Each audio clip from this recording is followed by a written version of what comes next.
বাবার বন্ধু থেকে বিয়ের প্রস্তাব পেয়ে চমকে উঠল মান্তাসা। ঘৃণায় তার গা গুলিয়ে উঠল। ভিন্ন দিকে থাকা আবু সুফিয়ানের উপর যেন এর কোনো প্রভাবই পড়ছে না। তিনি বেশ আয়েশি ভঙ্গিতে বললেন, যেই প্রস্তাবটা দিলাম সেটা একটু ভেবে দেখতে পারো। আমার কাছে থাকলে তুমি খারাপ থাকবে না। মান্তাসার ভীষণ রাগ হচ্ছিল। ইচ্ছে করছিল এই পাজি লোকটার মাথা মেরে ফাটিয়ে দিতে, কিন্তু পারল না, কারণ তার নিজের মা এই এক লোকটার প্রস্তাবে আহ্লাদে আটখানা হয়ে গেছে। অথচ সে চাইছে ব্যাপারটা কোনোভাবে পাশ কাটিয়ে যেতে।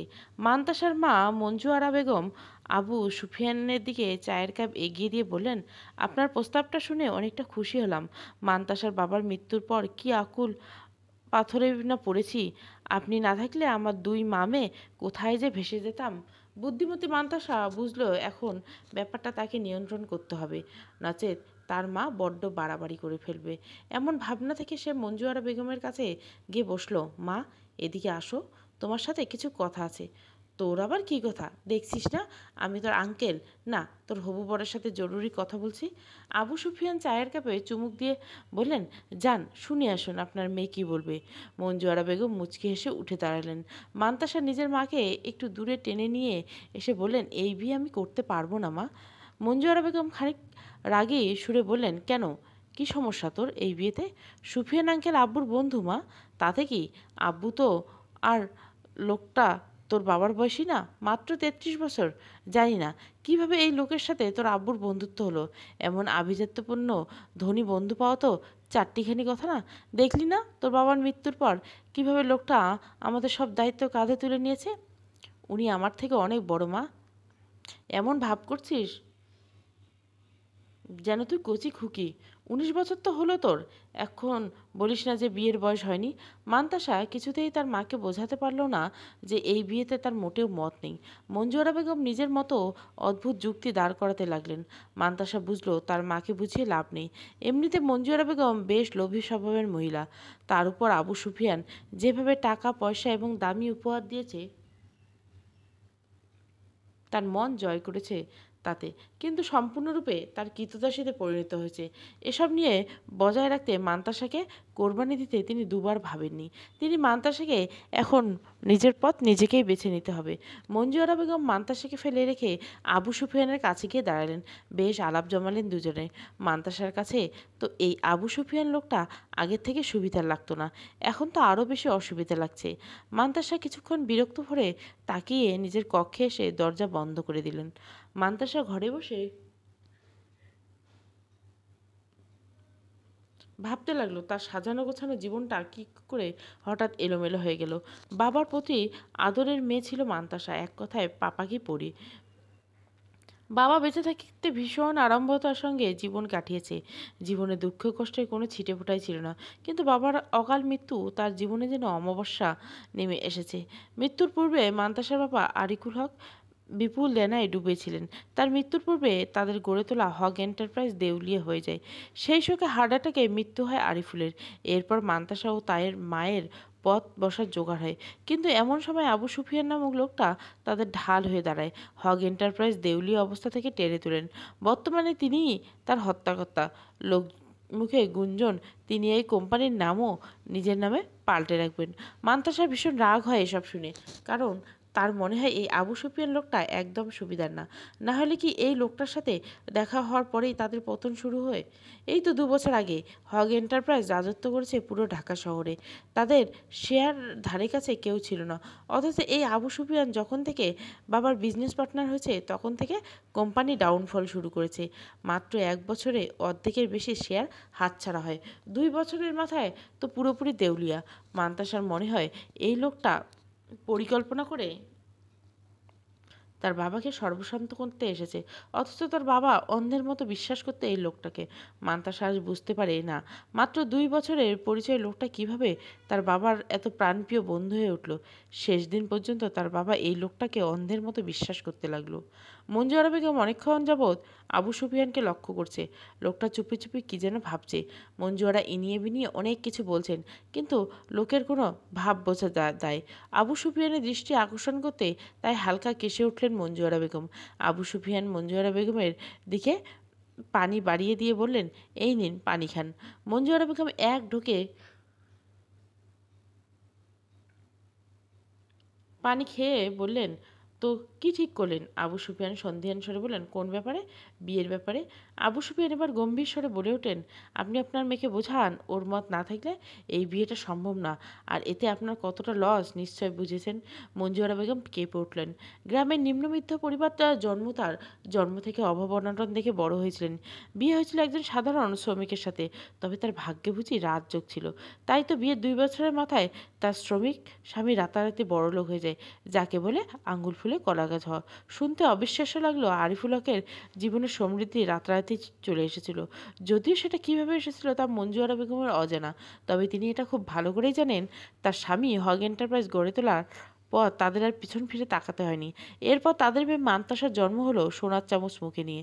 মঞ্জুয়ারা বেগম ছোট থেকেই ছিলেন উচ্চ আকাঙ্ক্ষী, আর ভাগ্যের ফেরে বিয়ের পরপরই এমন উচ্চতায় পৌঁছে গেলেন।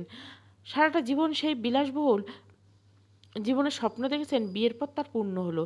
এরপর জীবন তার সুখেই কেটেছে। তবে স্বামীর মৃত্যুর পর আবার যেন তার জীবনে সিঁদুরে মেঘের আগমন ঘটেছে। মঞ্জুয়ারা বেগম খুব ভালো করেই জানেন, এখন যা অবস্থা তাতে যদি আবু সুফিয়ান তাদের দিক থেকে মুখ ফিরিয়ে নেয়, তাহলে আগের সেই অভাবের দিন ফিরে যেতে হবে। এখনও তার মনে পড়ে 5 ভাই বোনের সংসারে কতবেলা না খেয়ে থাকতে হয়েছিল। মঞ্জুয়ারা বেগম কিছুতেই সেই দিনে ফিরে যেতে চান না। তার জন্য যদি নিজের মেয়েকে কোরবানি দিতে হয়, তাও তিনি দুবার ভাববেন না।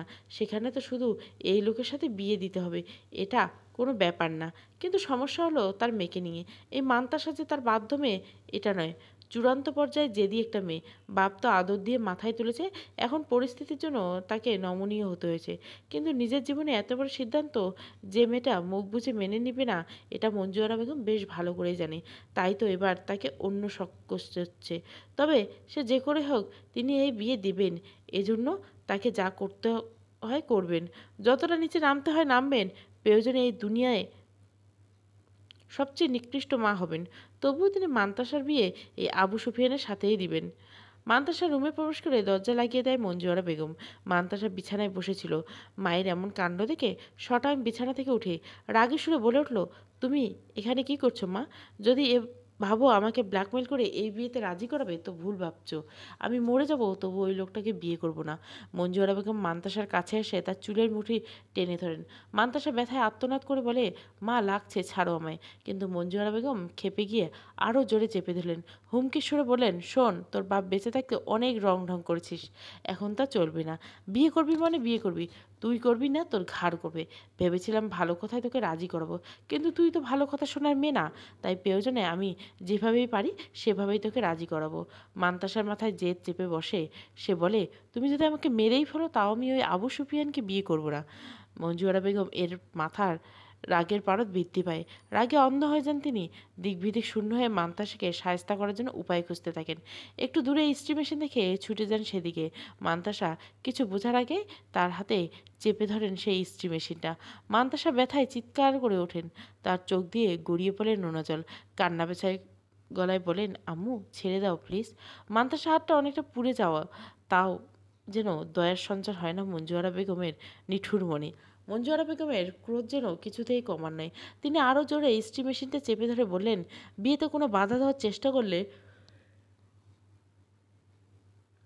তোর আমি এমন হাল করব যার থেকে মৃত্যু কম হয়ে যাবে। বলেই তিনি ছেড়ে দেন মান্তাসাকে। মান্তাসা ছাড়া পেতে ছুটে যায় বাথরুমে, পানি ঢালতে থাকে পোড়া জায়গায়। ভীষণ যন্ত্রণা হচ্ছে তার। মান্তাসা কাঁদতে কাঁদতে বলেন, আল্লাহ, এখন তুমি ছাড়া আমার কেউ নেই, তুমি আমাকে বাঁচার কোনো উপায় বলে দাও। মঞ্জুয়ারা বেগম ইস্ত্রি মেশিনটা সঠিক স্থানে রাখলেন। সোজা আঙ্গুলে ঘি না উঠলে আঙ্গুল কীভাবে পাকাতে হয় সেটাই মঞ্জুয়ারা খুব ভালো করে জানে। এবার দেখ মান্তাসা, আমি কিভাবে তোকে এই বিয়েতে রাজি করাই, কতটা জঘন্য উপায় অবলম্বন করি। মান্তাসা পোড়া হাত নিয়ে দুপুর থেকে নিজের কক্ষে বসে আছে। মঞ্জুয়ারা বেগম অনেকবার তাকে খেতে দেখেছে, তবুও সে খেতে যায়নি। সারাটা দিন না খেয়ে আছে মেয়েটা, আর এখন তো সন্ধ্যা হয়ে গেছে। এর মাঝে মঞ্জুয়ারা বেগম আবার এলেন মান্তাসার কক্ষে। মান্তাসা রাগ করে বলল, আবার কেন এসেছো? আমি বললাম না আমি খাবো না, চলে যাও এখান থেকে। মঞ্জুয়ারা বেগম বললেন, শোন, আমি তোর বাপের মতো নই যে তোর মান ভাঙাতে আসবো। খেতে হলে খাবি, না হলে না খেয়ে মরবি। আমি তোকে অন্য কথা বলতে এসেছি, শুনেছি। শোন, আমি বাইরে যাচ্ছি, আজ ফিরতে দেরি হবে। আমার একজন অতিথি আসবে আজ, তার খাতির যত্নে যেন কোনো ত্রুটি না থাকে। মান্তাসা, কে আসবে? মঞ্জুয়ারা বেগম বেশ বিরক্ত মুখ নিয়ে জাতীয় শব্দ করে বললেন, তোকে এত কিছু জানতে হবে না, যা বলছি তাই করবি, না হলে তোর খবর আছে। বলেই তিনি মুখ ঘুরিয়ে চলে যান। মান্তাসা দীর্ঘশ্বাস ফেলে নিচে নেমে এসে দরজাটা ভিড়িয়ে আবার রুমে গিয়ে শুয়ে পড়লেন। একটু পর পেটে খিদের টান পড়ায় আর না খেয়ে থাকতে পারলেন না। ফ্রিজ থেকে খাবার বের করে গরম করে একটু মুখে দিলেন। খাওয়া শেষ করে উঠতে যাবে এমন সময় কলিং বেল বেজে উঠলেন। মান্তাসা আনমনে বলে উঠলেন, এখন আবার কে এলো? মায়ের বলা কথাগুলো মনে আসতে বলল, তাহলে কি ওই মায়ের এই গেস্ট এসেছে? যাই গিয়ে দেখে আসি। মান্তাসা গেট খুলতে দেখতে পায় একজন যুবক দাঁড়িয়ে আছে দরজার সামনে, যাকে মোটেও সুবিধা লাগছিল না। মান্তাসা ভুরু কুঁচকে ফেলে তাকে দেখে হঠাৎ ঢোক গেলে বলে, কে? কাকে চাই? এটা কি মঞ্জু আরা বেগমের বাড়ি? ওনার সাথে কিছু জরুরি প্রয়োজন ছিল। মান্তাসা যুবকটির চাহনি দেখে বুঝলো সে সুবিধার না, তাই সে বলে উঠল, জি, কিন্তু এখন তো বাসায় নেই, আপনি পরে আসেন। বলে দরজা লাগাতে যাবে এমন সময় যুবকটি হাত দিয়ে দরজা আটকে দেয়। গায়ের জোরে বাড়িতে প্রবেশ করে মান্তাসা বলে ওঠে, আপনার তো সাহস কম না, জোর করে ঢুকে পড়ছেন। আমি কিন্তু সিকিউরিটিকে ডাকবো। যুবকটি অট্টহাসি বলে, ডাকবি, ডাক। ভয়ে মান্তাসার গলা শুকিয়ে যায়। তবু সে ডেকে ওঠে, সিকিউরিটি, সিকিউরিটি। কিন্তু কেউ সাড়া দেয় না। মান্তাসা বুঝতে পারে বড় কোনো ঘাপলা আছে। ফোনটাও ঘরে ফেলে এসেছে। তাই সে জলদি টেলিফোনের কাছে যায়। এমন সময় যুবকটি তার হাত টেনে ধরে। মান্তাসা অনুনয়ের স্বরে বলে, দয়া করুন, আমার সাথে এমন করবে না। যুবকটি যেন মান্তাসার এমন আকুতি মজা পাচ্ছিল, তাই তো অট্টহাসিতে ফেটে পড়ে। মান্তাসার কান্নার বেগ দ্রুত। তার যুবকটি তার স্পর্শকাতর স্থানে হাত বোলাতে থাকে। মান্তাসার ভীষণ ঘৃণা হচ্ছিল তখন। যুবকটি নিজের শার্ট খুলতে থাকে। মান্তাসা ছটপট করতে থাকে। যুবকটি মান্তাসার মুখের সামনে একটু রুমাল ধরে। ধীরে ধীরে মান্তাসার চোখ বুজে আসে। জ্ঞান ফিরতে নিজেকে আবিষ্কার করে বিছানায় আবিষ্কার করে তার শরীরে পোশাকে ছিটেফোঁটা নেই। নিজের দিকে তাকিয়ে শিউরে ওঠে মান্তাসা। সে বুঝতে পারে যা হবার হয়েছে। বিছানায় চাদর দিয়ে নিজেকে আবৃত করে ফুপিয়ে কেঁদে ওঠে মেয়েটা। কিছুক্ষণ আগে তার সাথে কী ঘটনা ঘটেছে সেটা মনে পড়ছে না। জ্ঞান হারার পর কোনো কথাই তার মনে নেই। এর মধ্যে তার কক্ষে ছুটে আসে কয়েকজন পাড়া প্রতিবেশী। মান্তাসা হতবাক হয় তাদের সবাইকে দেখে। সবাই তার দিকে কেমন জানি নজর দিকে তাকিয়ে আসে। মান্তাসা বুঝতে পারছিল না সবার এহেন দৃষ্টির কারণ। হঠাৎ করে পাশের বাসার মনিরুল ইসলাম বলে উঠলেন, তোমাকে তো আমরা ভালো মেয়ে বলে জানতাম, এখন কী রূপ দেখছি। মান্তাসা হতবিম্ব দৃষ্টিতে তাকায়। কিছুক্ষণ পরে সাবিয়া খাতুন নামে আরেকজন বলে, বাপ তো দেউলিয়া হয়ে মরছে, তাই এখন খরচ চালানোর জন্য নিজেকে বেঁচে দিয়েছে এই মেয়ে। সব কথাগুলো মান্তাসার বুকে তীরের মতো বিচ্ছিল। মান্তাসা সইতে না পারে বলে ওঠে, এসব কি জঘন্য কথা বলছেন? আল্লাহ দোহাই লেগে চুপ করুন। তুমি করলে দোষ নাই আর আমরা করলে দোষ? কি করছি আমি? নিজের দিকে তাকাও, তাহলে বুঝতে পারবি। মান্তাসা ভীষণভাবে গুটিয়ে পড়ল। ব্যাপারটা বুঝতে বাকি রইল না। তাহলে সবাই সন্দেহ করছে যে সে নিজের ইচ্ছায়। এসব মনে আসতেই চোখ বন্ধ করিলেন মান্তাসা। ওই দিন আসার আগে তার মৃত্যু হলো না কেন? এর মধ্যে মঞ্জু আরা বেগম কোথা থেকে ছুটে এসে যেন জড়িয়ে ধরলেন নিজের মেয়েকে। সকলে উদ্দেশ্যপূর্বক বললেন, আপনারা যা ভাবছেন সেটা একদম ভুল। আমার মেয়ে কোনো খারাপ কাজ করেনি। একবার ভালো করে নিজের মেয়ের দিকে তাকান, তারপর কথা বলতে আসেন। মঞ্জু আরা বেগম মান্তাসার দিকে তাকিয়ে আটকে ওঠেন। মান্তাসা অসহায় চোখে তাকিয়ে আছে মঞ্জু আরা বেগমের দিকে। মঞ্জু আরা বেগম মান্তাসাকে ভরসা দিয়ে বললেন, তুই একদম চিন্তা করবি না, তোর আম্মু তোর পাশে আছে। আমি জানি তুমি এমন কিছু করতে পারিস না। এদিকে লোক মান্তাসার দিকে কাদা ছড়াতে ব্যস্ত। একজন বলে উঠল, আমার মনে হয় মা মেয়ে দুজনে এই ব্যবসার সাথে জড়িত, এদের এখানে আর রাখা যাবে না।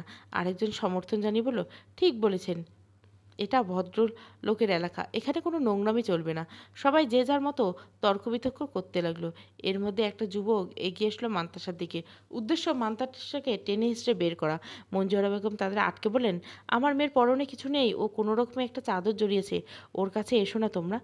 একটা যুবক বিদ্যুটে হাসি দিয়ে বলল, মার আবার সম্মান আছে নাকি? থাকলে দেহ বেঁচে খেত না। মান্তাসা নিজের নামে এসব জঘন্য কথা সইতে পারছিল না। কান চেপে কাঁদতে লাগলো। যুবকরা আরও এগিয়ে যাবে তার আগে সেখানে চলে আসে আবু সুফিয়ান। সে এসে হুঙ্কার দিয়ে বলল, কেউ আর এক পা সামনে এগোলে পা কেটে ফেলবো। যুবকের পা থেমে গেল। মান্তাসা অশ্রুসিক্ত নয়নে তাকালো। আবু সুফিয়ান এগিয়ে এসে মান্তাসার দিকে একবার তাকিয়ে চোখ ফিরিয়ে নিল। অতঃপর সকলের উদ্দেশ্যে বলল, আপনারা যা ভাবছেন তা সঠিক নয়। মান্তাসা কোনো খারাপ কাজের সাথে যুক্ত নয়। একজন মহিলা বলে উঠলেন, আপনি কে? আর এই মেয়ের জন্য ওকালতি করছেন? এই মেয়ের আসল রূপ তো সবার সামনে বেরিয়ে আসছে। সবসময় চোখের দেখা সত্য নাও হতে পারে। আপনি এই বের হয়ে এত তরফদারি করতে এসেছেন কেন? আপনি কি ওর খদ্দের? সুফিয়ান হাত মুষ্টিবদ্ধ করে নিল। রাগে তার পুরো শরীর কাঁপছে। খবরদার, না জেনে ওর নামে আর একটা বাজে কথা বলবেন না। ও কোনো অন্যায় করেনি। মেয়েটাকে দেখুন, যদি কোনো অন্যায় না করে তাহলে এমন বিবস্ত্র হলো কেন? আবু সুফিয়ান চোখ বন্ধ করে নিল। রাগে তার শিরা উপশিরা ফুলে যাচ্ছে। অনেক কষ্টে নিজের রাগ নিয়ন্ত্রণ করে বলল, মান্তাসা আমার স্ত্রী, আর আমরা কিছুক্ষণ আগেই, বুঝতে পারছেন স্বামী স্ত্রীর ব্যাপার। এর মধ্যে আমি বাইরে গেছিলাম আর ফিরে এসে দেখি এই অবস্থা। মান্তাসা থমকে যায়। এ কি সব বলছে এই লোকটা? এর কোনো কথাই সত্য নয়। মান্তাসার মনে হচ্ছিল কিছু ভুল হচ্ছে, এটা হতে দেওয়া যাবে না। কিন্তু নিজের সম্মানের ব্যাপার ভেবে সে কিছুই বলতে পারল না। একজন লোক বলে উঠল, তোমরা যে বিবাহিত সেটা তো আগে শুনিনি। আমরা তো মান্তাসাকে অবিবাহিত বলে জানি। এসব আষাঢ়ে গল্প ধরা পড়ে গিয়ে এখন নাটক করছে। সুফিয়ান তীক্ষ্ণ স্বরে বলল, কোনো নাটক নয়। আমি যা বলছি তা সম্পূর্ণ সত্য। আমাদের আকদ হয়ে গেছে, তাই হয়তো কেউ জানেন না। আগামীকাল বড় অনুষ্ঠান করে আমাদের বিয়ে হবে। তখন নিজের চোখে সমস্তটা দেখতে পারবেন। লোকের কানাঘুষা শুরু হলো। সুফিয়ান হঠাৎ সবার উদ্দেশ্যে বলল, কিন্তু আপনারা সবাই কিভাবে হঠাৎ করে ঘরে ঢুকে গেলেন? আপনাদের তো এখানে আসার কথা না। একজন প্রবীণ ব্যক্তি বললেন, আমাকে কে যেন ফোন করে বলল ওই বাড়িতে অনৈতিক কাজ চলছে। সবাই একে একে এই কথাটাও বলল। সব শুনে মান্তাসা চুপসে গেল। তাহলে তাকে প্ল্যান করে এভাবে ফাঁসানো হয়েছে। ওই লোকটা তাকে প্ল্যান করে পাঠিয়েছিল। তবে এসব পিছনে কে রয়েছে? মান্তাসার দৃষ্টি গেল আবু সুফিয়ানের দিকে। তাহলে কি সব এই লোকের সাজানো নাটক? আবু সুফিয়ান এবার সবার উদ্দেশ্যে বলল, এমন কেউ হয়তো আছে যে আমাদের ভালো চায় না। তারাই মান্তাসাকে সবার সামনে খাটো করার জন্য এমন করছে। তবে আমি যেমন বললাম সেটাই সত্যি। ও আমার স্ত্রী, ওর চরিত্র কোনো দাগ নেই। তাই আপনারা ওকে নিয়ে অযথা সমালোচনা বন্ধ করুন। আর যান এখান থেকে, না হলে আমি পুলিশ ডাকতে বাধ্য হব। তারা এসে সিনকেট করার অপরাধে আপনাদের সবাইকে কোমরে দড়ি পরিয়ে জেলে নিয়ে যাবে। সেটা কি আপনাদের ভালো লাগবে? নিশ্চয় না। এখানে উপস্থিত অনেকের মাঝে বিভিন্ন প্রবণতা দেখা দেয়। কেউ ভাবলো আবু সুফিয়ানের কথাই সত্য, আবার কেউ ভাবলো ধরা খাওয়ার পর এমন নাটক করছে। কিন্তু পুলিশ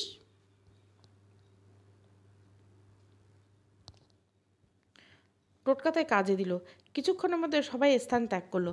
সবাই চলে যাওয়ার পর আবু সুফিয়ান মঞ্জু আরা বেগমকে উদ্দেশ্য করলো, মান্তাসাকে পোশাক পরিয়ে দিন, আমি বাইরে যাচ্ছি। মান্তাসা অনবরত কেঁদেই চলছে। ইতিমধ্যে মঞ্জু আরা বেগম তাকে নীল রঙের প্লাজো আর একটা টি শার্ট পরিয়ে দিল। মান্তাসা মঞ্জু আরা বেগমকে সব ঘটনা খুলে বললেন। সাথে এও বলেছেন সে মনে করছেন সবটা আবু সুফিয়ানের সাজানো চক্রান্ত। কিন্তু মঞ্জু আরা বেগম সেটা মানতে নারাজ। এর মধ্যে আবু সুফিয়ান সেখানে চলে আসে। মান্তাসা সুফিয়ানকে দেখে বলে উঠল, দেখুন না মান্তাসা কেমন করছে। সুফিয়ান মান্তাসার কাছে এসে বলল, আমি বিশ্বাস করি তোমায়। জানি তোমাকে ফাঁসানো হয়েছে, তুমি কোনো অন্যায় করনি। মান্তাসা সুফিয়ানের শার্টের গলা চেপে রাগী কণ্ঠে বললেন, আপনার এসব নাটকে মা ভুলতে পারে, কিন্তু আমি না। আমি জানি এসবকে কিছু আপনার মস্তিষ্ক প্রসূত। আপনি প্ল্যান করে আমায় ফাঁসিয়েছেন। কি ভেবেছেন এমনটা হলে আমি বাধ্য হব আপনাকে বিয়ে করতে? জীবনেও করব না। আমি আপনাকে ঘৃণা করি মিস্টার আবু সুফিয়ান। আমি মরে যাব তবু আপনাকে বিয়ে করব না। সুফিয়ান মান্তাসা নিজের থেকে দূরে সরিয়ে বলেন, তোমার যা ভাবার তুমি ভাবতে পারো। আমি কিছু করিনি, এটাই সত্য। আর কালকে আমাদের বিয়ে। আমি তোমাকে জোর করতে চাইনি, কিন্তু এখন ব্যাপারটা তোমার সম্মানের। তাই তোমার সম্মান বাঁচাতে আমাকে এই বিয়েটা করতে হবে। তা যদি জোরপূর্বক হয় তবুও অসুবিধা নেই। মঞ্জু আরা বেগম মান্তাসার উদ্দেশ্যে বললেন, তুই নিজের ভালোটা বুঝতে পারছিস না? আর যা হওয়ার, এরপর যদি তুই বিয়েটা না করিস তাহলে সবাই ভাববে তুই খারাপ খারাপ কাজে জড়িত। একটা মেয়ের সম্মান কত গুরুত্বপূর্ণ তুই তো জানিস। মঞ্জু আরা বেগমের কণ্ঠে অসত্যের ছাপ স্পষ্ট। এবার কে বিয়ে করবে তোকে? আজীবন দুর্নাম বয়ে নিয়ে বেড়াতে হবে? মান্তাসা নাছোড়বান্দা। সে মাথা উঁচু করে বলে, আমি জানি আমি কোনো অন্যায় করিনি। আমার রবও জানে। ব্যাস, আমার আর কোনো কিছুর প্রয়োজন নেই। সমাজের মানুষের কাছে ভালো সাজার জন্য আমি নিজেকে বিসর্জন দিব না। আমি কাউকে পরোয়া করি না। সুফিয়ান মান্তাসার হাত শক্ত করে ধরে বলল, তোমার কোনো কথাই আর গ্রাহ্য হবে না। কাল আমাদের বিয়ে হচ্ছে, এটাই ফাইনাল। মান্তাসা বলল, আমি এই বিয়ে কিছুতেই করব না। আর এটাই আমার চ্যালেঞ্জ। আমি চ্যালেঞ্জ হারতে শিখিনি, সবাইকে চ্যালেঞ্জে হারিয়ে দিতে শিখেছি। এবার আপনাকে হারিয়ে দেব। বেশ, তবে দেখা যাক এবার কার জয় হয়। মান্তাসাকে বধূবেশে সাজানোর জন্য পার্লার থেকে লোক এসেছে। গতকাল বিয়ে করার না বলে হম্বিতম্বি করলো, আজ সে এ নিয়ে কোনো প্রতিবাদ করেনি। সকাল থেকে বেশ স্বাভাবিক আছে। মঞ্জু আরা বেগম ভেবেছিল মান্তাসা আজ পালিয়ে যাবার চেষ্টা করবে, কিন্তু না, এই বিয়েতে অন্যভাবে হলো বিঘ্ন সৃষ্টি করার চেষ্টা করবে। কিন্তু তাকে অবাক করে দিয়ে মান্তাসা প্রতিক্রিয়াহীন। এটা অবশ্য তিনি বেশ স্বস্তি পাচ্ছেন। পার্লারের লোকদের মান্তাসার রুমে পৌঁছে দিয়ে মান্তাসার উদ্দেশ্যে বললেন, তুই যে চুপ আছিস এবং স্বাভাবিকভাবে এই বিয়েটা মেনে নিয়েছিস, এটা দেখে আমার খুব ভালো লাগলো। এখন ভালো মেয়েদের মতো চুপচাপ এই বিয়েটা করে নে। তারপর দেখবি তোর সব বদনাম ঘুচে গেছে। আমার কথা মিলিয়ে নিস, এই বিয়ের পর তোকে একদম পস্তাতে হবে না। মান্তাসা কোনো জবাব দেয় না, আর সে মনে মনে বলে, আজ আসল খেলা তো বিয়ের আসরে হবে, সেটা দেখার জন্য তৈরি থাকুন মিস্টার আবু সুফিয়ান। মঞ্জু আরা বেগম মান্তাসার রুম থেকে বের হওয়ার পরে তার কাছে সুফিয়ানের কল আসে। তিনি ফোনটা রিসিভ করতে সুফিয়ান বলে, ওদিকে কি অবস্থা? মান্তাসা কি আবার কোনো নতুন ঝামেলা করেছে? মঞ্জু আরা বেগম হাসি মুখে বলল, আরে কি যে বলেন, মান্তাসা আর কোনো ঝামেলাই করেনি, স্বাভাবিকভাবে সব মেনে নিয়েছে। আমার মনে হয় ওর সুবুদ্ধি হয়েছে। মঞ্জু আরা বেগমের কথায় খুব ভরসা পায় না আবু সুফিয়ান, কারণ সে কাল মান্তাসার চোখে যেই জেদ দেখেছে, সেই মেয়ে এত সহজে বিয়েতে রাজি হবে না, সেটা স্পষ্টত বোঝাই যায়। সুফিয়ান স্পষ্ট বুঝতে পারে এর মধ্যে কোনো ঘাপলা আছে। তাই সে মঞ্জু আরা বেগমের উদ্দেশ্য বলে, মান্তাসার উপর নজর রাখবেন ভালো করে। আমার মনে হয় ও তলে তলে কোনো পরিকল্পনা করছে। আমার সেটা মনে হচ্ছে না। আপনাকে যা বলছে তাই করুন। অনেক কষ্টে আমি এমন পরিস্থিতি তৈরি করেছি যাতে মান্তাসা আমাকে বিয়ে করতে বাধ্য। এখন আমি চাই না কোনোভাবে তীরে এসে তড়ি ডুবুক। মঞ্জু আরা বেগমের বেড খসকা লাগে। তাই তিনি জিজ্ঞাসা করেন, অনেক কষ্টে মানে? তাহলে কি কাল আপনি মান্তাসাকে ফাঁসিয়েছিলেন? আবু সুফিয়ান এবার বেশ রাগী স্বরে ধমক দিয়ে বললেন, আপনাকে তো এত কিছু জানতে হবে না। মান্তাসার সাথে আমার বিয়ে হলে আপনি প্রতিশ্রুতি মোতাবেক 1 কোটি টাকা পাবেন, সেটা নিয়েই খুশি থাকুন। বলে সুফিয়ান ফোন কেটে দেয়। অতঃপর রুমের বাইরে আসে। সেখানে তার খাস লোক আব্দুল করিম দাঁড়িয়ে। আব্দুল করিম সুফিয়ানকে দেখে সালাম দেয়। সুফিয়ানের সালামের উত্তর দিয়ে বাঁকা হাসি একটা চেক বের করে আব্দুল করিমের দিকে। আব্দুল করিম চেকটা হাতে নিয়ে চুমু খেয়ে বলেন, ধন্যবাদ জনাব। তোমার উপর আমি ভীষণ খুশি আব্দুল করিম। তুমি যেভাবে মেয়েটাকে ফাঁসিয়েছো তা বলার বাইরে। আব্দুল করিম মৃদু হাসে। সুফিয়ান একটু কড়া গলায় বলে, মেয়েটার সাথে কিছু করনি তো? আব্দুল করিম জিভে দাঁত কেটে বলে, সি জনাব, উনি আপনার হবু স্ত্রী, ওনার সাথে আমি কিভাবে কি করতে পারি? আপনার কথা মতো আমি শুধু ওই মেয়েকে অজ্ঞান করে রুমে শুয়ে দিয়েছিলাম, আর একটা মেয়েকে সাথে করে নিয়ে গেছিলাম। সেই মেয়ে ওর জামাকাপড় খুলে নগ্ন করে বিছানায় শুইয়ে দেয়। তারপর আমি ফোন করে এলাকার সবাইকে বলি যে আপনাদের পাশের বাড়িতে নষ্টামি চলছে। বাকিটা তো জানেন। সুফিয়ান উচ্চস্বরে হেসে ওঠে, কাজটা তুমি দারুণ করেছো। আজ সময় যেন একটু জলদিই পেরিয়ে যাচ্ছে। মান্তাসা বারবার ঘড়ির দিকে যাচ্ছে। সন্ধ্যা 7টা বাজে। 7:30 নাগাদ সুফিয়ান চলে আসবে। তার পূর্বে মান্তাসাকে যা করার করতে হবে। মান্তাসা আবারও নিজের ফোন বের করে কাঙ্ক্ষিত নাম্বারটি ডায়াল করে সেখানে ফোন করে। কিছুক্ষণ রিং হওয়ার পর ফোন রিসিভ করে মান্তাসা অসহায় কণ্ঠে বলে ওঠে, রেখা, কোথায় তুই? আমি আর কতক্ষণ এভাবে অপেক্ষা করব? রেখা বলে, আমি একটা কাজে আটকা পড়েছি, তাই আমার ভাইকে পাঠিয়ে দিচ্ছি তোকে আনার। তুই আমার ভাইয়ের সাথে চলে আয় প্লিজ। ভাইয়া একটু পরে পৌঁছে যাবে। তোর ভাইয়া মানে রাসেল ভাই? কত দূরে উনি? ভাইয়া তো বললো উনি প্রায় পৌঁছে গেছে, একটু অপেক্ষা কর। আচ্ছা বলে মান্তাসা ফোন রেখে দেয়। রেখা মান্তাসার একজন বিশ্বস্ত বন্ধু। এই বিপদের দিনে তাই তাকে স্মরণ করেছে মান্তাসা। রেখার সাথে কথা বলার পর আবারও নিজের ব্যাগ ভালোভাবে চেক করে নেয় মান্তাসা। হ্যাঁ, পাসপোর্ট, ভিসা সব কিছু ঠিকই আছে। গত বছর মান্তাসার ইচ্ছে ছিল উইন্টার হলিডেতে বিদেশে ঘুরতে যাবে, কিন্তু তার বাবা সেই সময় ব্যস্ত থাকায় তার আর কোথাও যাওয়া হয়ে ওঠেনি। কিন্তু মান্তাসার বাবা তাকে কথা দিয়েছিল সামার হলিডেতে দুবাইয়ে ঘুরতে নিয়ে যাবে। সেই জন্য পাসপোর্ট, ভিসা সব রাখা হয়েছিল। দুবাইয়ে মান্তাসার ফুপু সপরিবারে থাকে। মান্তাসা গতকাল রাতে ফুপুর সাথে কথা বলে রেখেছে। বাবার মৃত্যুর পর ফুপুই তার একমাত্র ভরসা। তাই মান্তাসা ঠিক করেছে আজকে সে পালিয়ে নিজের ফুপুর কাছে দুবাইয়ে চলে যাবে। এজন্য নিজের বান্ধবী রেখার সাথে যোগাযোগ করেছে। রেখা তাকে আশ্বাস করার সাহায্য দিয়েছে। বিমানের টিকিটের বন্দোবস্ত করে সে দিয়েছে। এসব ভেবেই দীর্ঘশ্বাস ফেলে মান্তাসা। একটু পরেই তার ফোন বেজে উঠল। রেখার কল। মান্তাসা ফোন রিসিভ করে রেখা বলে ওঠে, ভাইয়া পৌঁছে গেছে, তুই জলদি নিচে নেমে যা। মান্তাসা ফোন রেখে পরনের শাড়িটা খুলে একটা বোরখা পরে নেয় নিজেকে আড়াল করার জন্য। অতঃপর ধীরে পায়ে হেঁটে আসার চেষ্টা করে। মাঝখানে হঠাৎ কেউ তার হাত ধরে টান দেয়। মান্তাসা তাল সামলাতে না পেরে পড়ে যেতে নিলে মঞ্জু আরা বেগম তাকে ধরে ফেলে। বলে, কি ভেবেছিস এত সহজে আমার চোখে ফাঁকি দিয়ে পালিয়ে যাবি? মান্তাসা মঞ্জু আরা বেগমের দেখে হতাশায় গ্লাস ফেলে। তাহলে কি তীরে এসে তরি ডুবলো বলে? আবু সুফিয়ান একদম রাজকীয় বেশে বরের সাজে সেজে উঠেছে। দারুণ কারুকার্য করা সাদা পাঞ্জাবি, তার উপর শেরওয়ানির উপর দারুণ লাগছে তাকে। আজ যেন তার বয়স অনেকটাই কমে গেছে। কেউ দেখে বলবেই না তার বয়স 33। এক দেখায় যে কেউ 25 বছরের যুবক ভেবে ভুল করবে। আবু সুফিয়ান আয়নার সামনে দাঁড়িয়ে নিজের প্রতিচ্ছবির দিকে তাকিয়ে মৃদু হাসল। আমার জন্য অপেক্ষা করো মান্তাসা, আর মাত্র কিছু সময়ের অপেক্ষা, তারপর আমি তোমাকে একদম নিজের করে নেব। তুমি না চাইলেও আমার কাছে তোমাকে ধরা দিতেই হবে। বলেই নিজের গায়ে সুগন্ধি মেখে নেয় আবু সুফিয়ান। তারপর গুনগুন করে গান গাইতে শুরু করলো। তার নিকট তো আত্মীয় বলতে তেমন কাছের কেউ নেই। সুফিয়ান সব থেকে কাছের বলতে তার সেক্রেটারি রাশেদ। সেই রাশেদ সব দিক থেকে তদারকির দায়িত্ব নিয়েছে। বিজনেস করার সুবাদে বেশ ভালোই পরিচিতি তৈরি হয়েছে। সেই পরিচয়কে কাজে লাগিয়ে অনেকের সাথে সখ্যতা গড়ে উঠছে।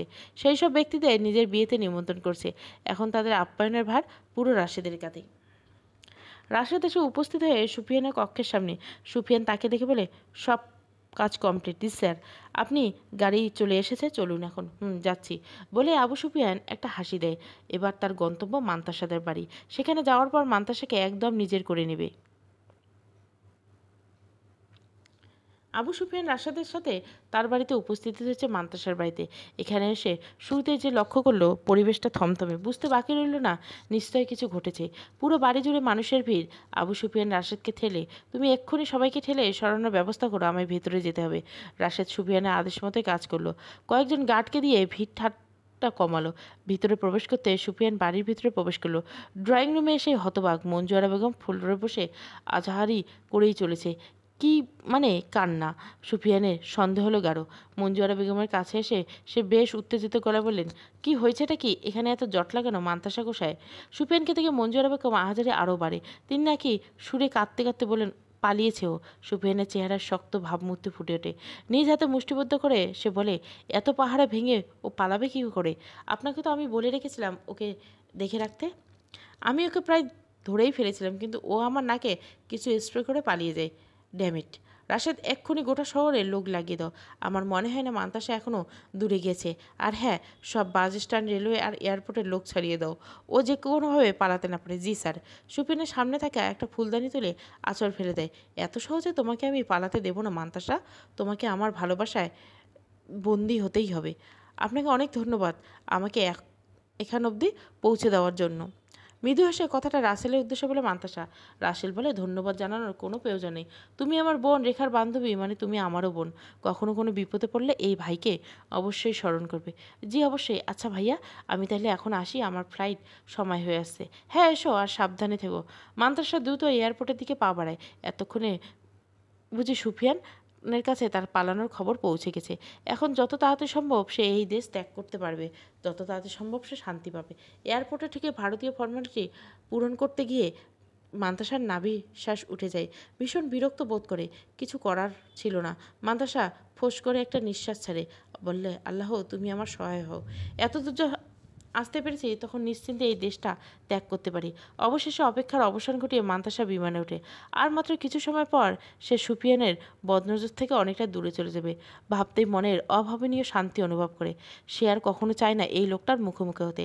এখন দুবাই গিয়ে নিজের মতো একটা সুন্দর জীবন গড়ে তুলবে, এটাই স্বপ্ন। আবু সুফিয়ানের থেকে থেকে ঝিমোচ্ছে। জীবন প্রত্যাখ্যান শব্দের সাথে সে খুব একটা পরিচিত নয়, কিন্তু আজ এই একরত্তি মেয়ে তাকে প্রত্যাখ্যান করে এভাবে চলে গেল, এটা তার কাছে তুমুল অপমান, যার ফলে ক্রোধে তার চাওয়াল শক্ত হয়ে আসছে। প্রচুর রাগ হচ্ছে মান্তাসা নামক মেয়েটার প্রতি। ভেবেছিল মেয়েটাকে বিয়ে করে নিজের রানী করে রাখবে, কিন্তু মেয়েটার এহেন কর্মকাণ্ডে তার ভাবনার পরিবর্তন এসেছে। এখন সে চায় মেয়েটাকে খুঁজে বের করে তাকে নিজের কাছে বন্দি রাখতে। এবার প্রয়োজনে তাকে রক্ষিতা করে রাখবে। এভাবে এই মেয়েকে উচিত শিক্ষা দিতে হবে। রাশেদ খেয়াল করছে সুফিয়ান উদ্বেগ, তাই সে সুফিয়ানের কাছে এসে বলে, স্যার আপনার কি কিছু লাগবে? আমার এখন শুধু আর শুধু ওই মেয়েটাকে লাগবে। যেখান থেকে পারো ওকে আমার সামনে হাজির করো। স্বর্গ, মত্ত, পাতাল যেখানেই লুকিয়ে থাকুক না কেন, আমার পায়ের কাছে এনে ফেলো ওই মেয়েকে। রাশেদ কর্তব্যপরায়ণ ভিত্তির মতো বলল, আমি সব জায়গায় ওই মেয়ের খোঁজ লাগিয়ে দিয়েছি স্যার। আপনি চিন্তা করবেন না, ওই মেয়ে যেখানেই ঘাপটি মেরে বসে থাকুক, খুব শীঘ্রই ওকে আপনার সামনে এনে হাজির করাবো। সুফিয়ান রাশেদের এই অভয়ের বাণীতে স্বস্তি পায় না। রাগে কাঁপতে থাকে তার পুরো শরীর। মান্তাসার উদ্দেশ্য তীব্র ভর্সনা করে বলে, তুমি যেখানেই লুকিয়ে থাকো মান্তাসা, খুব শীঘ্রই তোমাকে আমার পায়ে এসে পড়তে হবে। তোমাকে আমার দাসত্ব বরণ করতে হবে। দুবাই ইমারত শহর, যার বুকে অবস্থিত বিশ্বের সবথেকে উঁচু ইমারত বুর্জ খলিফা। পারস্য উপসাগরের পারে অবস্থিত এই শহরে পা রাখল মান্তাসা। দুবাই ইন্টারন্যাশনাল এয়ারপোর্টে নেমে সে স্বস্তির শ্বাস ফেলল। দীর্ঘ কয়েক ঘন্টা উড়ানের পর অবশেষে আবু সুফিয়ানে থেকে 1000 মাইল দূরে এসে পৌঁছালো। সেখানে ওই লোকটা চাইলে ওর খোঁজ পাবে না। ভাবতেই অদ্ভুত প্রশান্তি ছেয়ে গেল পুরো মন। বিমানবন্দর থেকে বেরিয়ে এদিক ওদিক তাকিয়ে নিজের ফুপুকে খুঁজতে থাকে মান্তাসা। তার ফুপু হুসনিয়ার আরা বেগম তো বলেছিল তিনি বিমানবন্দরে মান্তাসাকে নিতে আসবেন, তাহলে এখনও এলেন না কেন? মান্তাসা অপেক্ষা করতে লাগলো, ক্রমশ অধৈর্য হয়ে উঠল। এর মধ্যে সে দেখতে পেল একজন বোরখা পরা মহিলা তার দিকে এগিয়ে আসছে। মান্তাসা নিজের পরনে বোরখা, তবে হিজাব ব্যবহার করায় তার মুখটা দেখা যাচ্ছে না। তবে ওই মহিলার আপাতমস্তক বোরখা দ্বারা আবৃত। এই মান্তাসা সহজেই চিনতে পারল না। মহিলা যখন তাকে কাছে এনে সস্নেহে দেখলো মান্তাসা, তখনই সে পরিচিত স্বর চিনে ফেললো। দৌড়ে গিয়ে জড়িয়ে ধরল নিজের ফুপুকে। আমি কি একটু বেশি দেরি করে ফেললাম? তোকে কি একটু বেশি অপেক্ষা করতে হয়েছে? হুসনে আরা বেগমের প্রশ্নের জবাবে মান্তাসা বলল, হ্যাঁ একটু। দুজনে সমন্বয়ে হেসে উঠল। আজ অনেক দিন পর মান্তাসা কারো সাথে এমন আনন্দে কথা বলছে। মায়ের থেকে কাঙ্ক্ষিত স্নেহ পায়নি। বাবার মৃত্যুর পর তো মায়ের জঘন্য রূপ দেখতে হয়েছে, তবে ফুপুর থেকে সবসময় মাতৃস্নেহ পেয়ে এসেছে। মান্তাসার ফুপু বিয়ে করছে এই দেশের এক নাগরিককে, এবং সে এই দেশের নাগরিকত্ব পেয়েছে। বাংলাদেশ খুব একটা যায় না। সর্বশেষ মান্তাসা যখন এসএসসি পরীক্ষা দিয়েছিল, তার কিছুদিন আগে ফুপুর দেখা হয়েছিল। তারপর আজ এই প্রথম। মান্তাসা ফুপু তাকে অনেকক্ষণ বলে, অনেকক্ষণ বোধহয় তোকে অপেক্ষা করতে হলো, চল এখন আমার সাথে। মান্তাসা তার ফুপুর সাথে চলে। একটু সামনে যেতে একটা ল্যাম্বরগিনি গাড়ি দেখতে পায়। এটা তার ফুপুর। মান্তাসা অবাক হয়। তার ফুপু দুবাইয়ের অন্যতম ধনী এক শেখ পরিবারের পুত্রবধূ, তাই তার কাছে এরকম গাড়ি থাকাটাই স্বাভাবিক। হুসনে আরা বেগম মান্তাসাকে সেই গাড়িতে উঠে বসতে বলে। মান্তাসা হালকা হেসে গাড়িতে ওঠে। সুফিয়ানের আগের মাত্রা ছাড়িয়ে যাচ্ছে। মান্তাসাকে খুঁজে পাওয়া যাচ্ছে না। 14 ঘন্টা পেরিয়ে যাচ্ছে, কিন্তু এখনও কেউ তার খোঁজ দিতে পারছে না। সুফিয়ান রাশেদের উদ্দেশ্যে চিৎকার করে বলে ওঠে, টাকা দিয়ে একগাদা অকর্মণ পুষে রেখেছি, কেউ কোনো কাজের না। আমরা যথাসাধ্য চেষ্টা করছি স্যার। সুফিয়ান রাগান্বিত স্বরে বলে, ওই মেয়ের খুব শখ আমাকে নাকে দড়ি দিয়ে ঘোরানো। একবার শুধু খোঁজ পাই, তারপর দেখব কত ধানে কত চাল। গাড়ি এসে থামলো বিশাল এক বাড়ির সামনে। বাড়ি কম, এটাকে রাজপ্রাসাদ বলা যায়। হুসনে আরা বেগম সর্বপ্রথম গাড়ি থেকে নেমে এলেন, অতঃপর তাকালেন গাড়ির দিকে। ধীরে ধীরে পায়ে গাড়ি থেকে নেমে এলো মান্তাসা। তার দৃষ্টি মাটিতে স্থির। হুসনে আরা বেগম বুঝলেন নতুন জায়গায় এসে মানিয়ে নিতে একটু অসুবিধা হচ্ছে মান্তাসার। তাই তিনি অভাবনীয় বাণী দিলেন, ভয় পাস না, এখানে তুই একদম নিরাপদ। মান্তাসা হাসার চেষ্টা করলো। হুসনে আরা বেগম তাকে নিজের পিছন পিছন আসার জন্য ইশারা করলেন। মান্তাসা মাধ্যমের মতো হুসনে আরা বেগমের পিছন পিছন যেতে লাগলেন। হঠাৎ করে হর্ষধ্বনি তাকে বিরক্ত করলো। ডান পাশে তাকিয়ে সে হতবাক হয়ে গেল। ভয়ে তার অন্তরাত্মা কেঁপে উঠল। একটা ঘোড়া তার দিকে এগিয়ে আসছে। মান্তাসা ভয়ে চোখ বন্ধ করে চেঁচিয়ে উঠল। ঘোড়াটা তার কাছে আসার পূর্বে কেউ ঘোড়ার লাগাম টেনে দিল। সময়টা একদম উপযুক্ত ছিল। আর একটু হলে ঘোড়াটা নিচে পড়তে হতো মান্তাসাকে। হুসনে আরা বেগম চৌকিত পেছনে ফিরে তাকিয়ে স্বস্তির শ্বাস ফেলল। মান্তাসার কাছে এসে তার কাঁধে হাত রেখে বলল, চোখ গোল করে বলল, ঘোড়া থেমে গেছে। মান্তাসা ধীরে ধীরে আঁখি পল্লব মেলে চাইল। ভয়ে তার প্রাণ কঠোর থেকে বেরিয়ে আসার জোগাড়। খানিকটা বিরক্ত হয়ে সে তাকালো অশ্বরাহের দিকে। লোকটা কি অন্ধ নাকি? আরেকটু হলে এত বড় তো দুর্ঘটনা ঘটে যেত। উল্টো দিকে ঘোড়ার উপর থেকে বিরক্ত নিয়ে নেমে এলো যুবকটি। দৃষ্টি তার মান্তাসার দিকে স্থির। নেমে সে কঠিন চোখ করে তাকালো মান্তাসার দিকে। বলে উঠল, চোখে দেখতে পাও না? আমি কখন থেকে সতর্কবার্তা দিয়েই চলছি। পুরো কথাটাই আরবিতে বলল যুবকটা। মান্তাসা তো ছোট থেকে আরবি, ইংরেজি, ফ্রান্স, ইটালিয়ান সহ বিভিন্ন ভাষায় দক্ষ। আগ্রহ থেকে সব ভাষা রপ্ত করছে। তাই যুবকটির কথা বুঝতে বেশি বেগ পেতে হলো না। আর কথাটা বুঝতে তেতে উঠল। নিজের দোষ করে নিজেই চোখ রাঙাচ্ছে। মান্তাসা কিছু বলতে যাবে, তার পূর্বে হুসনাইনা বেগম বলে উঠল, তুমি কিছু মনে করো না জাত, এখানে নতুন তো তাই বুঝে উঠতে পারেনি। মান্তাসা ফুপুর কোথায় চমকে উঠল। জাত নামটা তার কাছে পরিচিত নয়। সে যতদূর জানে তার ফুপুর 2 সন্তান। বড় সন্তান এক মেয়ে উমায়রা, সে তার সমবয়সী এক ছেলে উমর, বয়স 12। থলে এই জাত আবার কে? মান্তাসা এটা ভেবে বেশি সময় নষ্ট করতে হলো না। হুসনে আরা বেগম নিজের থেকে পরিচয় করিয়ে দিলেন। মান্তাসা, ও হলো জাত আমার ভাসুরের ছোট ছেলে। আর জাত, ও হলো মান্তাসা আমার ভাইয়ের মেয়ে। জাত বিশেষ বিচলিত লাগলো না।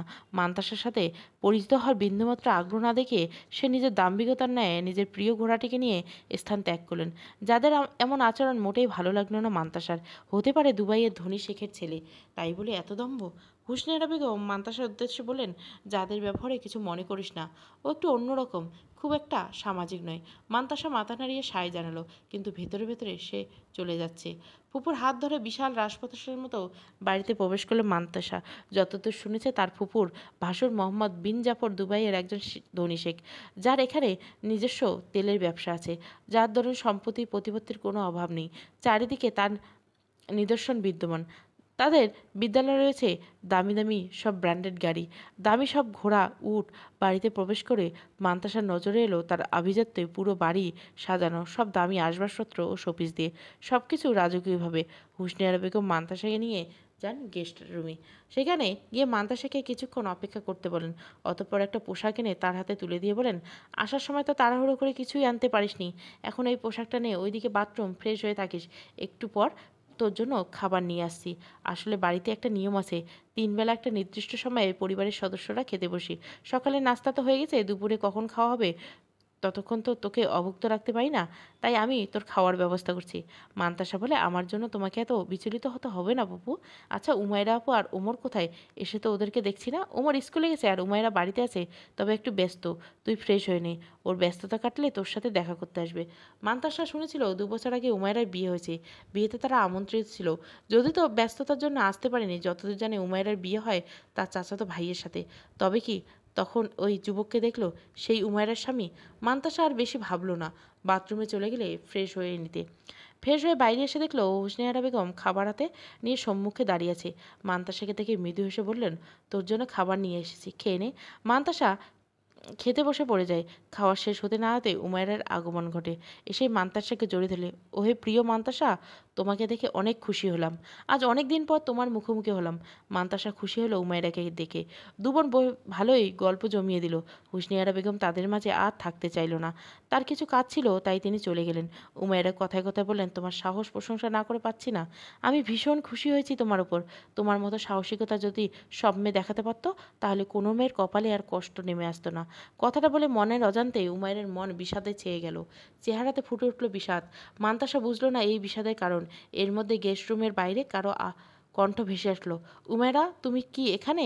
তাড়াতাড়ি বাইরে এসো, আমার তোমাকে বিশেষ দরকার। উমাইরা বলেন, মনে হয় জাইন আমাকে ডাকছে, আমাকে যেতে হবে। মান্তাসা আগ্রহ নিয়ে জানতে চাইল জাইনকে। উমাইরা মলিন হেসে বলল, আমার স্বামী, তোমার দুলাভাই। এর মধ্যে জাইন ভেতরে প্রবেশ করলো। এসে উমাইরাকে উদ্দেশ্য বলল, কতক্ষণ থেকে ডাকছি, তোমার কানে যাচ্ছে না? জাইন হঠাৎ এভাবে ভেতরে আসতে দেখে অপ্রস্তুত হয়ে গেল মান্তাসা। মাথা নামিয়ে দিল। এদিকে জাইনের দৃষ্টি মান্তাসার দিকে স্থির। মনে মনে বলে উঠল, অপরূপা রমণী। আবু সুফিয়ান রেগে তাকিয়েছে রাশেদের দিকে। রাশেদ হতভম্ব হয়ে তাকিয়েছে। কি জবাব দেবে সে মহামান্যকে? সে এত চেষ্টা করার পর মান্তাসাকে খুঁজে পায়নি। 24 ঘন্টা পেরিয়ে যাবার পর সে খোঁজ দিতে পারেনি। এটা তার কাছে লজ্জার, কিন্তু তাতে তার কিছু করার নেই। নিজের যথাসাধ্য চেষ্টা করেছে, কিন্তু ফলাফল শূন্য। রাশেদ সুফিয়ানের সামনে মাথা নত করে রাখে। ক্ষেপে সুরে বলে, স্যার, আমি পারিনি আপনার কথা রাখতে। আমি মান্তাসার কোনো খোঁজ পাইনি। আপনি আমাকে যেই শাস্তি দিতে চান দিন। আমি নিজেই কাছে ছোট হয়ে গেছি। রাশেদিন, আমি তোমাকে এভাবে দেখতে চাই না। যত সময় লাগুক, কিন্তু ওই মেয়েকে খোঁজ আমার চাই। তুমি ওই মেয়ের সন্ধান একবার আমার কাছে এনে দাও, তারপর আমি ওকে দেখে নিচ্ছি। আমি চেষ্টা চালিয়ে যাব স্যার। ওই মেয়ের খোঁজ নেওয়া পর্যন্ত আমার নিঃশ্বাস নেব না। ওকে টেনে এনে আপনার পায়ের তলায় আনতে না পারলে আমার শান্তি নেই। সাফিয়ান শান্ত পায় রাশেদের কথায়, বলে, এই যেটা তোমার মাঝে দেখতে চেয়েছিলাম রাশেদ। এর আগে তুমি আমার অনেক বড় বড় সমস্যার সমাধান করেছিল। আশা করি এবার তার ব্যথিত ঘটবে না। জি স্যার। সুফিয়ান প্রসন্ন চিত্তে হাঁটছে। মানবতার দিকে মোহিত দৃষ্টিতে তাকিয়ে রইল জাইন। জাইনের এই দৃষ্টি মানবতাকে অস্থির করে তোলে, মান্তাসাকে অস্থির করে তুলছিল। উমেরা বুঝতে পারছিল ব্যাপারটা, তাই আর দেরি না করে জাইনের সম্মুখে গিয়ে এমনভাবে দাঁড়ায় যাতে মান্তাসা তার দৃষ্টিগোচর না হয়। আচমকা উমাইরা এভাবে সামনে এসে জাইন ভুরু কুচকে তাকায়। উমাইরা মাথা নিচু করে শুধায়, বলুন জাইন, আপনার আমাকে কি জন্য দরকার? এই মেয়েটা কে? জাইনের এহেনের প্রশ্নে কি উত্তর দিবে ভেবে পায় না উমাইরা। পিছনে ফিরে মান্তাসার দিকে এক পলক তাকিয়ে বলে, ও হলো মান্তাসা, আমার মামাতো বোন। জাইন আবারও মুগ্ধ হয়, তাকায় মান্তাসার দিকে। মান্তাসার দিক থেকে দৃষ্টি ফেরানোর জন্য উমাইরা বলে উঠলেন, কি জন্য ডাকছেন বললেন না যে? জাইন বিরক্ত হলো, সেটা প্রকাশ না করে শান্ত স্বরে বলল, আমার প্রিয় ব্লেজারটা খুঁজে পাচ্ছি না। আজ কিছু জরুরি কাজে লন্ডনে যাচ্ছি, তাই আমার ওটার প্রয়োজন। উমাইরা বলে ওঠেন, আপনি নিজের কক্ষে যান, আমি আপনার প্রিয় ব্লেজারটা বের করে দিচ্ছি। কেন, আমি এখানে থাকলে কি তোমার কোনো অসুবিধা? উমাইরা দুই দিকে মাথা নাড়ালো, না বোধক ইশারা করলো। জাইন মান্তাসার দিকে তাকিয়ে বললেন, বাসায় নতুন মেহমান এসেছে, তার সাথে একটু পরিচিত হয়ে নেই। উমাইরা ব্যথিত নয়নে মান্তাসার দিকে তাকায়। জাইন ধীর পায়ে মান্তাসার দিকে এগিয়ে গিয়ে হাত বাড়িয়ে দেয় হ্যান্ডশেক করার জন্য। হেসে বলে, আমি মোহাম্মদ বিন জাইন, তোমার দুলাভাইয়ের সম্পর্কে। মান্তাসা জাইনকে সালাম জ্ঞাপন করে। আরবে হাত মেলানো সংস্কৃতি আছে, জানা ছিল না তো? জাইন কিছুটা অপমান বোধ করে হেসে ওঠে। আমি তো বিভিন্ন ব্যবসায়িক কাজে বিভিন্ন দেশে ঘুরি, সেখানে রমণীরা তো হ্যান্ডশেকে অভ্যস্ত, তাই আর কি। আমরা বাঙালি রমণী এত অভ্যস্ত নেই, কারণ আমরা মুসলিম। জাইন আর কিছু বলতে পারে না, কিন্তু এটা বুঝতে পারে এই মেয়ে মোটেও যেন সাদাসিধে দেখতে তেমন নয়। তবু বাঁকা হেসে মনে মনে বলে, এমন মেয়েতেই আমার পছন্দ। দুপুরবেলা উমাইরা মান্তাসাকে নিয়ে আসে সালমা বেগমের কক্ষে। সালমা বেগম মোহাম্মদ বিন জাফরের স্ত্রী, সম্পর্কে উমাইরার চাচি এবং শাশুড়ি। মান্তাসা অনেক ভয় ছিল যে জানি না তিনি কেমন হবে। তার কক্ষে আসতে ভয় উবে গেল, একরাশ মায়া ভর করলো। হুইল চেয়ারে বসে কোরআন পাঠ করছেন একজন মধ্যবয়স্কী নারী। উমাইরার বক্ষের বাইরে থেকে তার উদ্দেশ্যে বলল, আম্মাতুন, ভিতরে আসবো? সালমা বেগম কোরআন পাঠ থামিয়ে তাদের পানে চাইলেন। সম্মানের সহিত কোরআনটা যথাস্থানে রেখে বলেন, এসো। উমাইরা মান্তাসে ভেতরে চলার ইশারা করলেন। দুজনে একসাথে ভেতরে প্রবেশ করলে উমাইরা সালমা বেগমের সাথে সালাম বিনিময় করে বললেন, আম্মাতুন, ও হলো মান্তাসা, আমার মামাতো বোন। আম্মুর কাছে শুনলাম আপনি ওনার সাথে দেখা করতে চাইছেন, তাই ওকে নিয়ে এলাম। সালমা মায়াভরা দৃষ্টিতে তাকায় মান্তাসার দিকে। মান্তাসা সালাম বিনিময় করার সহিত সালমা বেগম স্নেহকণ্ঠে বলে ওঠেন, তোমায় দেখে অনেক খুশি হলাম। হুসনিয়ারার কাছে তোমার অনেক শুনেছি, আর সামনাসামনি দেখলাম। আসলে তুমি অনেক মায়াবী। এখানে কোনো অসুবিধা হচ্ছে না তো? মান্তাসা বলেন, না, আমার কোনো অসুবিধা হচ্ছে না এখানে। কোনো অসুবিধা হলে নিঃসংকোচে জানাবে। উমাইরা, তুমি তো জানো আমার অবস্থা। যদি আমি ঠিক থাকতাম তাহলে যথেষ্ট চেষ্টা করতাম ওর যত্নার্থে। কিন্তু যাই হোক, তোমার আর হোসনিয়ারার উপর আমার ভরসা আছে। তোমরা ওর খেয়াল রাখো যাতে ওর কোনো অসুবিধা না হয়। আপনি কোনো চিন্তা করবেন না আম্মাতুন, আমরা ওর যথাযথ খেয়াল রাখবো। সালেহা বেগম যেন নিশ্চিত হলেন। মান্তাসা সালমা বেগমের এমন ব্যবহারে ভীষণ ভালো লাগলো। বুঝতে বাকি রইল না তার সম্পর্কে দাঁড়ানো মহিলাটা ভীষণ দয়ালু আর ভালো মনের। সালমা বেগমের সাথে দেখা করে কক্ষ থেকে বের হল দুজনে। একটু সামনে অগ্রসর দুজনে মুখোমুখি হলেন এক নারীর। মান্তাসা ভুরু কুচকে তাকালেন সেই নারীর দিকে। পরনে লম্বা গাউন, হিজাব পরেনি ঠিকঠাক এই নারী। পোশাক আশাক দেখে মনে হচ্ছে ভারী শৌখিন মনে। নারীটি মান্তাসার দিকে কিছুক্ষণ কড়া দৃষ্টিতে তাকিয়ে উমাইরাকে উদ্দেশ্য করে বলে, কে এই মেয়ে? ও মান্তাসা, আমার মামাতো বোন। নারীটি ভীষণ বিদ্বেষের সহিত বিদ্রুপ করে বলেন, ভালোই তো, আমার স্বামী আর শ্বশুরের টাকা নষ্ট করার জন্য নতুন একজনকে হাজির করেছ। নারীটি এখন চুপসে গেল। হুমায়রা করুণ চোখে তাকালো মান্তাসার দিকে। মান্তাসা রাগী চোখে তাকিয়ে উক্ত নারীর দিকে। সে কিছু বলতে যাবে, তার আগে উমাইরা বলে উঠল, উনি হচ্ছেন হাফসা বেগম, জাইনের বড় পত্নী। মান্তাসা অবাক হয়ে রইল তাকে। সে জানতো যে আরব পুরুষরা সাধারণত বহুবিবাহ করে থাকে। বাংলাদেশে এর একটা প্রচলন না থাকলেও আরবে অধিকাংশ পুরুষ বহুবিবাহ করে থাকেন। তাই বলেন, উমাইরা যে এভাবে কারো দ্বিতীয় পত্নী হবে এটা সে স্বপ্নেও ভাবেনি। হঠাৎ করে খুব অভিমান হলো নিজের ফুপা আর ফুপির উপর। তারা কিভাবে এমনটা করতে পারলো? যদিও এটা আরবে খুব স্বাভাবিক, কিন্তু মান্তাসা মেনে নিতে কষ্ট হবে। এমনিতে জাইন নামক পুরুষটির অদ্ভুত দৃষ্টি তার ভালো লাগেনি, তার উপর এই সত্য। সে অভিমান হলে হনহন করে স্থান ত্যাগ করলো।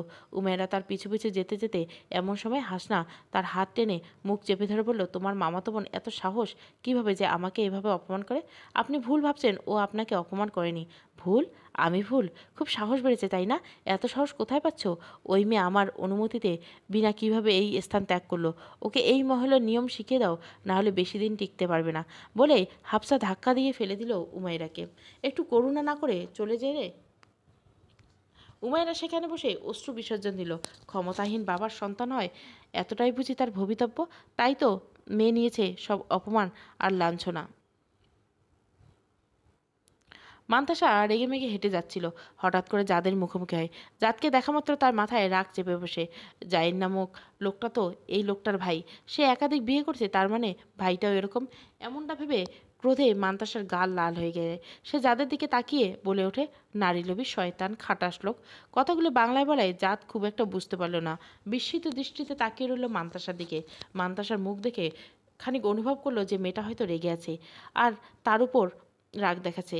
ব্যাপারটা টের পেতে জাত চোয়াল শক্ত হলো। একে তো এই মেয়েটা আজ তার প্রিয় ঘোড়ার সাথে একটা দুর্ঘটনা ঘটাতে যাচ্ছিল, এখন আবার তাকে রাগ দেখায়। তখন নিজের চাচির সামনে ঝামেলা করতে চায়নি, জন্য চুপ। কিন্তু এখন পরিস্থিতি ভিন্ন, তাই জাত বলে ওঠে, এই মেয়ে কি বলছে আরবিতে বলো। মান্তাসা নিজের ক্রোধ সম্বোধন করে আরবিতে বলল, আপনি যে খুব নম্র ভদ্র পরোপকারী একজন পুরুষ বলে রাগে গজগজ করতে করতে চলে যান। জাত মান্তাসা যাওয়ার পানে তাকিয়ে বলে, পাগল নাকি? হুসনে আরা বেগম রুমে বসে আছে, চুপ করে বসে আছে মান্তাসা। মান্তাসার হঠাৎ এমন গাম্ভীর্যের কারণে প্রথমে বুঝতে পারেনি হুসনে আরা। একটু পর উমায়রার কক্ষে এসে তার দিকে অসহায় চোখে তাকিয়ে থাকে, তখন ব্যাপারটা উপলব্ধি করতে পারেনি। মান্তাসার কাঁধে হাত রেখে বলেন, তুই কি উমায়রাকে নিয়ে চিন্তিত? মান্তাসা কাঁদো কাঁদো গলে বলল, তোমায় উমায়রা আপুকে এভাবে একজন পূর্ববিবাহিত ব্যক্তির সাথে কেন বিয়ে দিলে ফুপু? হুসনে আরা বেগম হতাশার দীর্ঘশ্বাস ফেলে বলেন, আমি বুঝতে পারছি ব্যাপারটা মেনে নিতে তোর কষ্ট হচ্ছে, কিন্তু কিছু করার নেই। বাংলাদেশে হয়তো বহুবিবাহ তেমন প্রচলিত নয়, কিন্তু এখানে আরবে সিংহভাগ পুরুষ একাধিক বিবাহ করে, এবং এটা এখানে খুব স্বাভাবিক। তাছাড়া এই ইসলামের একটা বৈধ বিষয়, এটা নিয়ে এত মন খারাপ করিস না। মান্তাসা উমায়রার দিকে তাকিয়ে বলে, কিন্তু এই বিয়েতে উমায়রা আপু খুশি নেই। আমি নিজেই দেখেছি হাফসা বেগম ওনার সাথে কত খারাপ ব্যবহার করেছেন। এটা তো উমায়রা আপুর নিজের বাড়ি, তাহলে এখানে এসে ওই মেয়ে উমায়রা আপুর সাথে এমন ব্যবহার করার সাহস পায় কোথায়? হুসনে আরা বেগমের দরজার দিকে তাকিয়ে বলেন, আস্তে কথা বলো মান্তাসা, ওই দেওয়ালের কান আছে। হাফসা দুবাইয়ের রাজ পরিবারের সদস্য। মান্তাসা হতবাক স্বরে বলে, কি? হুসনে আরা বেগম বলে, হ্যাঁ, দুবাইয়ের বর্তমান আমিরের চাচাতো ভাইয়ের মেয়ে, তাই ওর প্রভাব প্রতিপত্তি অনেক। আর আমার কি পরিচয় বল? আমার স্বামীর নিজস্ব কোনো পুঁজি নেই, সে আর আমরা সম্পূর্ণরূপে তার ভাইয়ের উপর নির্ভরশীল। যদি আজকে তারা আমাদের এখান থেকে বের করে দেয়, তাহলে আমাদের আর যাওয়ার কোনো জায়গা থাকবে না। মান্তাসা হতবাক হয়ে যায় এহেন কথা শুনে। হুসনে আরা বেগম চোখের জল মুছে বলেন, মোহাম্মদ বিন জাফরের উপর সম্পূর্ণ নির্ভরশীল হয় আমার স্বামী, আর আমরা সবসময় তার আদেশ মেনে নিতে বাধ্য। তাই তো যখন তিনি আমাদের মেয়েকে নিজের ছেলে দ্বিতীয় পত্নী বানাতে চাইছিলেন, আমরা তখন দ্বিমত রাজি করিনি। উমায়রা রাজি ছিল না এই বিয়েতে, কিন্তু আমাদের কিছু করার ছিল না। এক প্রকার বাধ্য হয়ে মান্তাসা উঠে গিয়ে নিজের ফুপুকে জড়িয়ে ধরেন। হুসনে আরা বেগম মান্তাসাকে বলেন, তোর ফুপা অনেক কষ্টে তার ভাইকে মানিয়েছে তোকে এখানে থাকার অনুমতি দিতে। তুই এমন কোনো কাজ করিস না যাতে কেউ খেপে যায়। যতটা পারিস চুপচাপ থাকবি। সালমা ভাবি অনেক ভালো, কিন্তু আমার ভয় হয় ওই হাফসাকে নিয়ে। তুই ওর থেকে দূরেই থাকিস। ও সবসময় আমাকে, আমার মেয়েকে জ্বালিয়ে মারে। আমি চাই না ওর নজর তোর উপর পড়ুক, নাহলে তোর জীবনও নরক বানিয়ে থাকবে। মান্তাসার বুক অজানা আশঙ্কায় ধক করে উঠল। সে এখানে এসেছিল একটু শান্তির জন্য, কিন্তু অশান্তি যেন তার পিছু ছাড়তেই চাচ্ছে না। মান্তাসা একটা দীর্ঘশ্বাস ফেলে বলল, ভাগ্য আমাকে এ কোন নতুন বিপদের মুখে ফেললো। রাতের খাবারে মান্তাসা নিজের কক্ষেই করে নিল। এখন গেস্ট রুমের অবস্থান করেছে সে। ঘুমানোর পূর্বে দরজা লাগাতে যাবে এমন সময় বাড়ির এক কর্মচারী এসে তাকে বললেন, মহামান্না, হাসনা বেগম আপনায় ডেকেছেন, আপনি দ্রুত তার কক্ষে উপস্থিত হবেন। এত রাতে আমি কি করব সেটা তো আমি বলতে পারছি না, কিন্তু উনি আপনাকে যত দ্রুত সম্ভব যেতে বলছেন।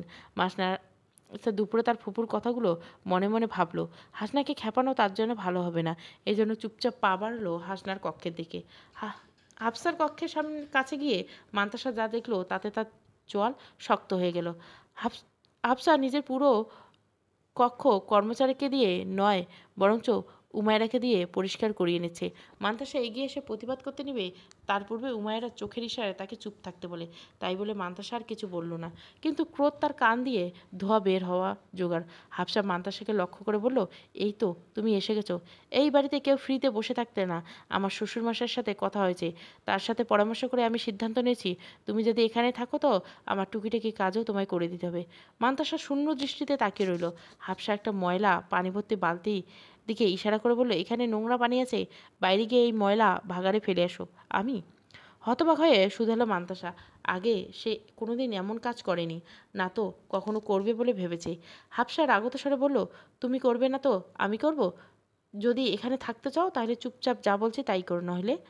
হাফসা নিজের কথা সম্পূর্ণ করার আগে উমায়রা মান্তাসাকে অনুরোধের সুরে বলল, দয়া করে হাফসা আপা যা বলছে তাই করো। মান্তাসা অন্য সময় হলে প্রতিবাদ করে নিত, কিন্তু এখন সে এখানে নতুন, তাই শুরুতে কোনো ঝামেলা করতে চাইছে না। তবে সব কিছু স্বাভাবিকভাবে মেনে নেওয়ার মেয়ে নয়, সব কিছু শেষ দেখেই ছাড়বে। হাফসার এত বড় বাড়বাড়ন্তে সে সহজে মেনে নেবেন না। মনে মনে শপথ করে নিলেন। অতঃপর হাফসার দিকে অগ্নিদৃষ্টি নিক্ষেপ করে নোংরা বালতি নিয়ে বাইরের দিকে অগ্রসর হন। হাফসা বেগম মান্তাসা যাওয়ার দিকে তাকিয়ে ফিসলে হেসে ওঠে। কীভাবে মানুষকে নিয়ন্ত্রণ করতে হয় সেটা আমি খুব ভালো করেই জানি। ছোটবেলা থেকে রাজমহলের কূটনীতি থেকে বড় হয়েছি, কীভাবে কর্তৃত্ব বিস্তার করতে হবে সেটা আমার ভালো করেই জানবে। মান্তাসা মান্তাসা বালতি নিয়ে যেতে যেতে হাফসাকে নানা গালমন্দ করতে থাকে। গালমন্দ করতে করতে বলে, নিজেকে কি মনে করে কে জানে, মান্তাসা এত সহজে কিছুতে হার মারবে না। এই হাফসা বেগমের সব অহংকার যদি দূর করতে না পারি, তাহলে আমার নামও মান্তাসা নয়। ইচ্ছে তো করছে এই পানি এভাবে ওনার মাথায় ঢেলে দেই। বলে গ্রিলের পাশে এসে দাঁড়িয়ে নিচে পানি ফেললো। কাকতালীয়ভাবে নিচে দাঁড়িয়েছিল জাত, এবং এই সম্পূর্ণ পানি তার গায়ে পড়ে। নোংরা পানির গন্ধে নাক চেপে ধরে। উপরে তাকিয়ে দেখে মান্তাসা ক্ষেপে হুঙ্কার দিয়ে বলে, রে এসবের মানে কি? মান্তাসা বুঝতে পারে কত বড় সর্বনাশ করে ফেলেছে। জিভ কেটে বলে, দুঃখিত, আমি বুঝতে পারিনি, গোসল করে নিন, দুর্গন্ধ দূর হয়ে যাবে। বলে সে দ্রুত স্থান ত্যাগ করে। মান্তাসা যাওয়ার পর জাত বলে, এই মেয়ে পাগল নাকি? এদিকে মান্তাসা সম্পূর্ণ পরিষ্কার পানি নিয়ে আসে আবার উপর থেকে জাদের মাথায় ঢেলে দিয়ে বলে, যান, আপনাকে আবার পরিষ্কার করে দিলাম। জাত ফুঁসে ওঠে কিছু বলতে যাবে, তার আগে মান্তাসা আবারও চলে যায়। আর ফোঁস করে নিঃশ্বাস ছেড়ে বিড়বিড় করে বলে, আসলেই পাগল। সুখ অর্মিত প্রথম পর্ব ভালো লাগলে অবশ্যই লাইক, শেয়ার এবং সাবস্ক্রাইব করবেন। Thank you for watching.